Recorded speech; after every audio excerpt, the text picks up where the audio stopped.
Hello everyone and welcome to Art Studio. If you are new to the channel, welcome, and if you are a returner, welcome back. This channel delves into the obscure, strange, and fascinating histories of the Warhammer universe. We strive to uncover and explore rarely discussed and little known histories. This channel also showcases art and miniatures. I try to update weekly and bi-weekly. Hope you enjoy the videos and please subscribe. The Fall of Clan Mackenzie, a chronicle of treachery and a silver soup spoon. Upon the cold and wind-swept world of Dunroamin VI, a remote Imperial mining planet set amidst the far reaches of the Ultima Segmentum, there once flourished a dynasty of both wealth and arrogance, Clan Mackenzie. For generations, this family held dominion as the ruling house of the planet, their bloodlines stretching back to the earliest days of human colonization in the sector. The planet itself, a harsh sphere of dust and mineral veins, was prized not for its beauty, but for the rich seams of promethium and ferrous crystal buried beneath its rugged crust. At the head of this powerful lineage stood Fraser Mackenzie, Grand Duke of Dunroamin VI, and the officially sanctioned planetary governor by decree of the High Lords of Terra. Fraser was a man of ostentatious taste and deep political cunning, a ruler who cultivated loyalty through fear as much as favor. Under his reign, the planetary mines prospered, the manufactories thrummed without pause, and the coffers of the Mackenzie estate swelled with imperial tithe and local tribute alike. Yet, in the shadow of this prosperity, whispers began to stir among the trade fleets and the administratum's auditors. Neighboring worlds, the industrial mining colonies of Rouen and nearly there, had fallen victim to a series of violent pirate raids. Convoys were disappearing into the void, refineries left in ruin, and millions of tons of precious ore vanished without trace. For years, it was assumed these attacks were the work of marauding void pirates or heretical corsairs operating out of the lawless fringes beyond the Segmentum's rim. But Dunroamin VI remained strangely untouched. While its neighbors bled, the Mackenzies continued to thrive. Their shipments arrived unscathed. Their escorts were never lost to ambush, and their planetary defenses, so conveniently underfunded, never once sounded an alarm. It was, in time, too convenient to ignore. Investigations conducted by the Officio Auditum Imperialis uncovered discrepancies so glaring they could not be dismissed as clerical error. Transaction ledgers were falsified, cargo manifests vanished, servitors were memory wiped without record. The truth, when at last it surfaced, was damning.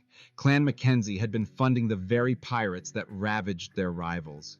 Not only that, they had been buying back the stolen resources through proxy merchants, laundering the profits into their own operations, and consolidating their monopoly over the sector's mineral trade.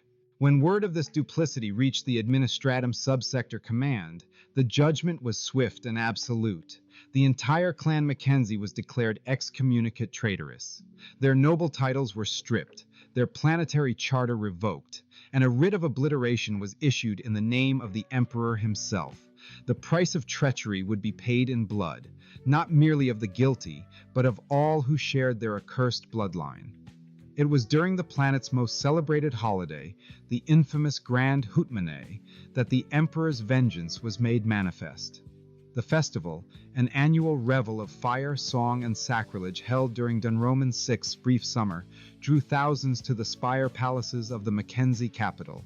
It was a night of laughter, of excess, and of blasphemous joy. And it was on this night that the Officio Assassinorum struck.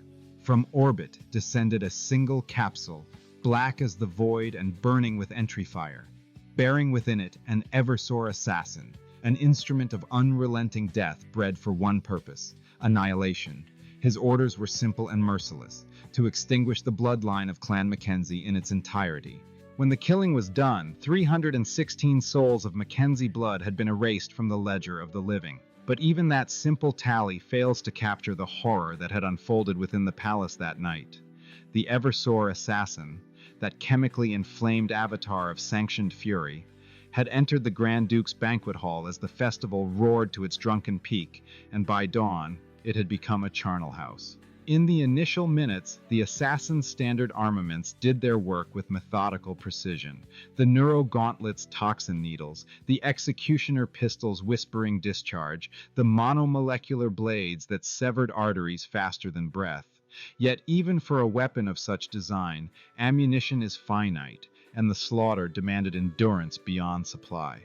When his biotoxins ran dry, and the last of his ammunition casings clattered empty onto the marble floor, the Eversor did not relent.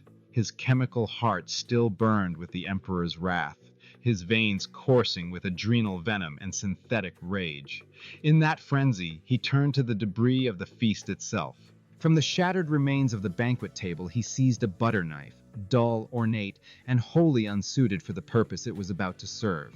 The blade, once meant for spreading cream and soft cheeses, became an instrument of surgical mutilation.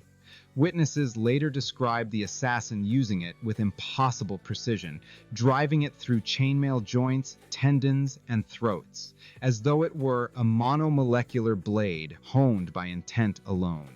Each thrust was punctuated by a hiss of rage from his rebreather, each movement guided by the distorted clarity of his combat drugs. Moments later, he found a silver soup spoon, its delicate surface reflecting the flickering flames of the burning draperies. It was a simple utensil, perhaps one that had rested beside the Grand Duke's own plate moments before. In the assassin's grasp, it became something terrible, not a weapon, but an extension of his inhuman will. He wielded it to gouge, to crush, to silence. He drove it into eye sockets, beneath rib cages, and through the soft tissues of the neck, with a force that defied all reason. Those who later examined the aftermath, the inquisitorial attachés and the mortuary servitors sent to cleanse the estate, noted that the butter knife and the spoon were found together beside the body of Fraser Mackenzie himself. The knife was snapped in half, embedded in the Grand Duke's sternum, while the spoon rested in his open hand, its bowl warped and dented as if gripped by one final act of desperation. Whether this arrangement was deliberate or coincidence remains unknown, but to many it seemed a final act of cruel symbolism, the assassin mocking the family's decadence by turning their luxuries into their executioners. By the close of that infernal night, there remained nothing but silence and smoke. The Eversor, its purpose fulfilled, lay inert amid the carnage, its metabolic reactors burning themselves out in a hiss of toxic steam. Every Mackenzie, from the infant born 3 weeks prior to the matriarch of 142 years, was dead. The palace that had once glittered with light and laughter was reduced to an ossuary of privilege and punishment. And so, with a butter knife and a silver soup spoon, the Emperor's justice was rendered in full,